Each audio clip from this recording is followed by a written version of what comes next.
being petty. You know, it pains me that, like, after these interviews, as you will see, young people, no, what was Sizwe and Musi talking about? All that? Because even people of your generation, instead of advancing the cause of re-theorizing the state, people are fighting about who's smarter, who's clever. Is Sizwe the best intellectual, or is Ndlozi better? You young people are involved, not young people, or even all of us. We are involved in a diversion of competing about things that don't matter. Yeah, absolutely. I respect Julius.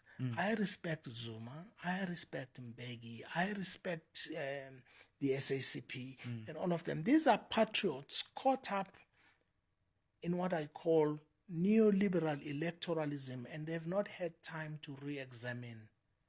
Has the moment of 1992-93 not come again?